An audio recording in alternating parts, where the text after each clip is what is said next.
30-35 ವರ್ಷದ ಶ್ರಮ ಇರ್ಬೋದು. ಅರ್ಥ ಆಯ್ತಾ ಮಕ್ಕಳೇ? ಎಷ್ಟೋ ಅದರಿಂದ ಸಕ್ಸಸ್ ಸುಮ್ಮನೆ ಬರೋದಿಲ್ಲ. ಅದರಿಂದ ಯಾವಾಗ ಸಕ್ಸಸ್ ಎಂಬಾಗ ಏನಿರ್ತದೆ ಅಲ್ಲಿ ಸಕ್ಸಸ್ ಆಲ್ವೇಸ್ ಫಾಲೋಸ್ ಅಂದ್ರೆ ಮುಂದೆ ಸಫಲ ಗೆಲ್ಲುವಂತಿದ್ರೆ ಅದ್ರ ಹಿಂಭಾಗ ಇವೆಲ್ಲ ಇರಬೇಕು ಅಂತ. ವಿದ್ಯಾರ್ಥಿಗಳಲ್ಲಿ ಏನೇನು ಇರಬೇಕು? ಡೆಡಿಕೇಶನ್. ಡೆಡಿಕೇಶನ್ ಅಂದ್ರೇನು? ಅರ್ಪಿಸ್ಕೋಬೇಕು ನಾವು ಕೆಲಸಕ್ಕೆ. Dedication. Determination means firm decision. ದೃಢ ನಿರ್ಧಾರ ಇರಬೇಕು. ನಾನು ಇದು ಮಾಡಲೇಬೇಕು, ಇವತ್ತೀಗ ಒಂದು ಗಂಟೆ ಬಿಟ್ಟಿದ್ದಾರೆ ಅಂದ್ರೆ ಇಷ್ಟು ಕಲೀಲೇಬೇಕು, ಇಷ್ಟು ಚಾಪ್ಟರ್ ಮುಗಿಸ್ಲೇಬೇಕು, ಇಷ್ಟು ಮಾರ್ಕ್ಸ್ ತಗೊಳ್ಳೇಬೇಕು, ನಾನು ಇದನ್ನು ಈ ಕೋರ್ಸ್ ಓದಲೇಬೇಕು ಅನ್ನೋ ದೃಢ ನಿರ್ಧಾರ ಇರಬೇಕು. ಅರ್ಥಾಯ್ತಾ? ಡಿಟರ್ಮಿನೇಷನ್, ಡೆಡಿಕೇಶನ್, ಡಿಟರ್ಮಿನೇಷನ್, ಪರ್ಸಿವರೆನ್ಸ್ ಅಂತ ಹೇಳಿ. ಪರ್ಸಿವರೆನ್ಸ್ ಅಂದ್ರೆ ನಿರಂತರ ಪ್ರಯತ್ನ, ಸತತ ಪ್ರಯತ್ನ. ಒಂದಿನ ಮಾಡ್ಬಿಟ್ಟು 3 ದಿವಸ ಬಿಟ್ಟರೆ ಆಗಲ್ಲ. ಪರ್ಸಿವರೆನ್ಸ್. One track mind.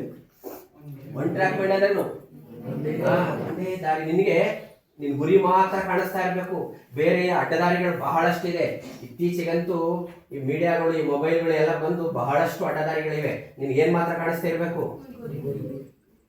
ನಿಮ್ ಕನ್ನಡ ಸರ್ ಹೇಳಿರ್ತಾರೆ ಆ ಬಿಲ್ಲು ವಿದ್ಯೆಯಲ್ಲಿ, ಅರ್ಜುನನ ಹೇಳ್ತಾರಲ್ಲ ಅವ್ರಿಗೆ, ಒಂದು ಕೆರೆಯಲ್ಲಿ ಪಕ್ಕ ಮರ ಇರ್ತದೆ, ಮರದಲ್ಲಿ ಪಕ್ಷಿಯನ್ನು ಉಲ್ಟಾನೆ ಹಾಕಿರ್ತಾರೆ. ಆ ಪಕ್ಷಿಯ ಪ್ರತಿಬಿಂಬ ನೀರಿನಲ್ಲಿ ಬೀಳ್ತಾ ಇರ್ತದೆ. ಆ ಪ್ರತಿಬಿಂಬವನ್ನ ನೋಡಿಕೊಂಡು ಪಕ್ಷಿಯ ಕಣ್ಣಿಗೆ ಬಾಣ ಹೊಡಿಬೇಕು ನೋಡಿ ಅಂತ. ಎಲ್ಲಿಗೆ? ಇಡೀ ದೇಹಕ್ಕಲ್ಲ, ಕಣ್ಣಿಗೆ.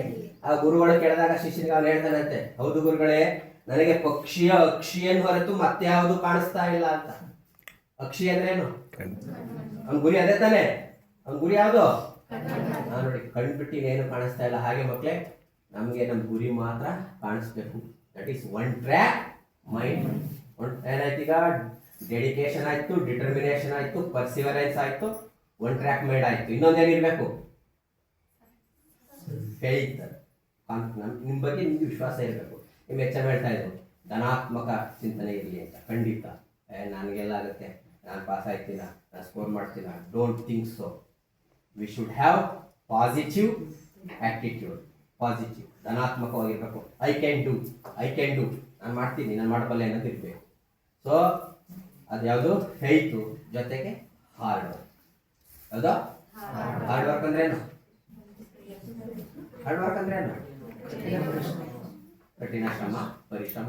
ಜೊತೆಗೆ ಈಗ ಪರೀಕ್ಷಾ ಸಮಯ ಆಗಿರೋದ್ರಿಂದ ನೀವೆಲ್ಲ ಹಾರ್ಡ್ ವರ್ಕ್ ಮಾಡಿಸಿರ್ತಾರೆ ಈ ಟೀಚರ್ಸ್, ನೀವು ಮಾಡಿರ್ತೀರಿ. ಹಾರ್ಡ್ ವರ್ಕ್ ಜೊತೆಗೆ ಒಂದು ಸ್ಮಾರ್ಟ್ ವರ್ಕ್ ಹಾಕೊಳ್ಳಿ.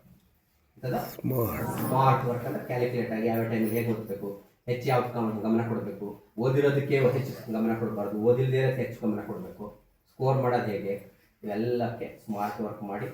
ಖಂಡಿತ ನಿಮ್ಮ ಈ ಎಸ್ ಎಲ್ ಸಿ ಅನ್ನೋದು ಪರೀಕ್ಷೆ ಅಂತ ಕನ್ಸಿಡರ್ ಮಾಡಬೇಡಿ. ಅದೇನಂತ ಒಂದು ಹಬ್ಬ ಅನ್ಕೊಳ್ಳಿ. ಪರೀಕ್ಷೆ ಅನ್ನೋದು ಹಬ್ಬ, ಸಂಭ್ರಮಿಸಿ ಅಂತ.